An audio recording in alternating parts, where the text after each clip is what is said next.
The word Masnavi, which comes from Masna or Sana, literally means two. Two indicates two halves or two hemispheres or two misras of each rhymed couplet. Many people from Khusro Shinasi have mentioned that he was the pioneer in this field, in fact, but records show it is not. Our great poet Amir Khusrau, who is known as a pioneer of Indian Persian school and titled as a Tutiye-Hind for his exponent and versatility in various forms of prose and poetry, has left behind a good account of Masnavis dealing with different subjects, each showing his erudite knowledge on various subjects as well as his way to present observation on newly seen objects and material. The Masnavis of Amir Khusrau are generally divided into two major sections: Masnavi of historical and cultural vistas and Khamsai Khusrau in imitation to Nizami's one. This is his first Masnavi, known as Kiran-u-Saden, called Historical Masnavi. It was on the Saryu River reconciliation of father and son duo. The second Masnavi, which is not an independent one, but it is since existing in the independent manuscripts, is called Miftah al-Futuh, which is a book of the victories of Jalaluddin Khalji. Third one, which is the most important work for the total Indian culture and traditions, it is Nusipar. In fact, I will present this now another thesis, that this is a gradual development from Kiran-u-Saden up to Nusipar. How he started in Kiran-u-Saden and then brought it to its extreme point in Nusipar. The last one, which is a Tughlaqnama, purely a historical document, a shift of empire from Khalji's house to Tughlaq's one. These Masnavi, though began to be composed for a certain specific subject, but content subjects show Khusrau often tow away his main theme to the other aspects, diverting the whole attention, especially to the subject of his favorite topic, My India is a Great Land. The amalgamation of the subjects can be seen in the both kind of Masnavis. One may find some indicators in Masood Saad, but the innovation created by Khusrau can be synthesized into two perspectives, highlighting Indian culture and Indianness of Khusrau, and new literary subjects as fresh subjects to highlight in his poetry, which was still virgin in those days in Delhi, as it was more a Darul Harb, though declared by Khusrau as Darul Amn. As a courtier holding position of Nadim as a companion, he had traveled a lot with royal forces, even acted as a warrior, and during his travels visited various cities in the different parts of then India.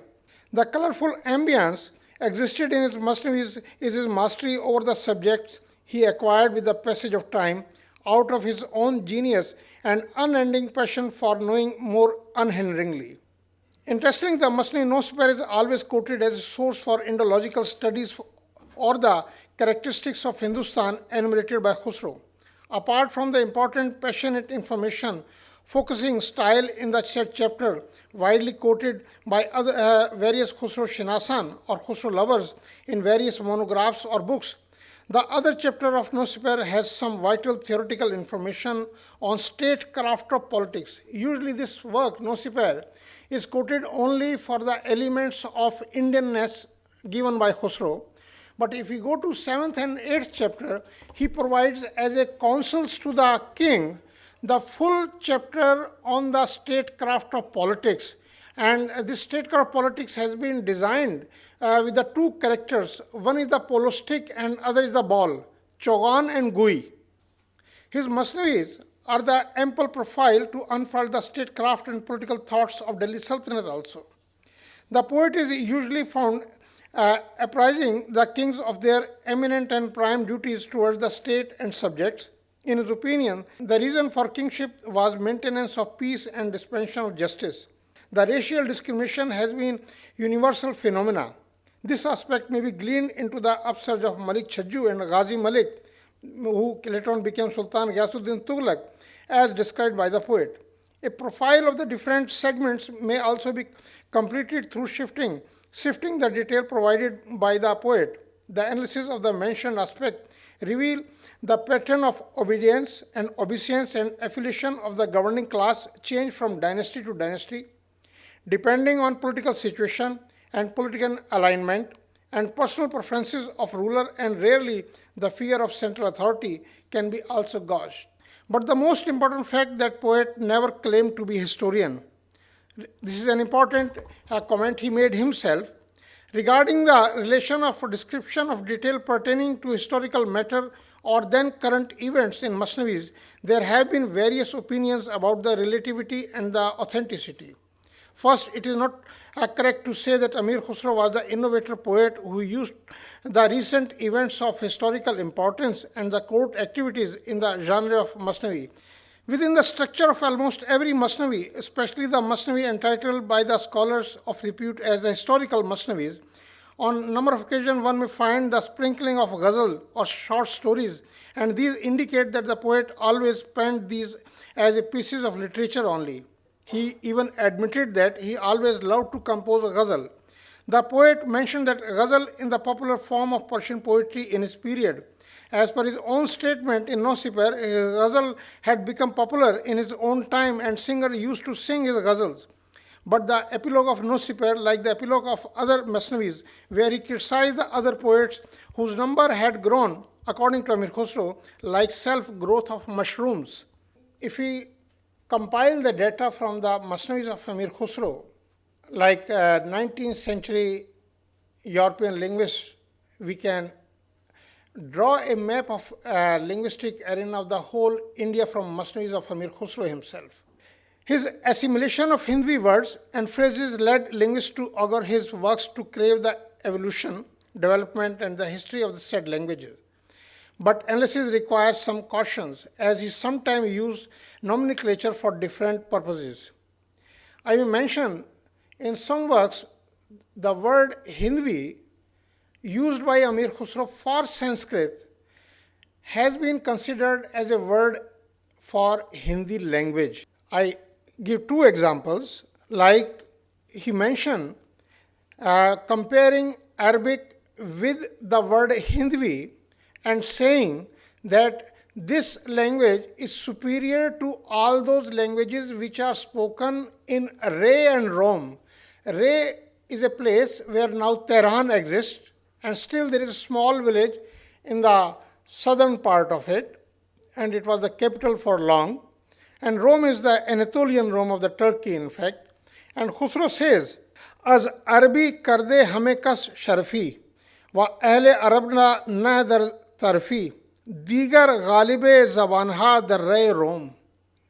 All other languages which are in Ray and Rome, kam az Hindwist ze andishe malum. If we just ponder upon this particular language, it is better than all others. Now we know the structure of Arabic and Sanskrit is almost same. Court culture is one of the subjects which can be found in every work of Amir Khusrau. In fact, every Masnavi provides various shades of Razmiya, Bazmiya, and Sufia. These are the three general subjects. Aspects in the first one of the court etiquettes, tradition, and customs followed in the various courts of different monarchs and even varying today. 2. Balban's court had the impression of Sassanids, in fact. According to Tariq-e-Firoz Shahi, he was very selective in appointing to people in various departments. He did his best to appoint people having blood relationship with pure Iranian blood, means the ancient Iranians. What is more interesting that in the Ijaz-e-Khusrawi, he provides a very good vivid description of musical assemblies, and the lady and the musicologist he mentions is one Turmuti Khatun and Muhammad Murgak, who are in fact the Chang Nawaz. And in Ijaz-e-Khusrawi he says, when she starts putting the nails of the string, nails of the plectrum on the string, with just a sound emanates, people of this class comes down from Nihavand and Khurasan. Means she was such a popular lady as a Chang Nawaz. Music in the court assemblies is always highlighted by Khusrau. If his ghazals or ghazals-like verses are the source for his passionate divergence of his thoughts and observations, music a wide path for him to move on in the mesmerism world of his own creation. Building and architecture and Khusrau's Masnavis. In the Masnavis of Amir Khusrau, the detail on building structure, including the new construction of various kinds of buildings, especially forts, palaces, mosques, and gardens, may be noted. The minute detail of these buildings creates a panoramic view, acting as a guide for a Delhi or Delhi Darshan from Qutub complex to Kilo Khedi and back to Siri Fort area. The description begins from Kiranus Sadan, where he highlights the glory of Old Delhi. Old Delhi, in fact, the splendor of Mughal Empire's creation, Shahjahanabad, has diminished the dignity of Old Delhi of Sultanate period. The 5 Masnavis, which were in fact mentioned earlier, Khamsa, apparently these are in the emulation of Nizami Ganjvi, but one can see different kind of description regarding counseling the kings, particularly to his own son.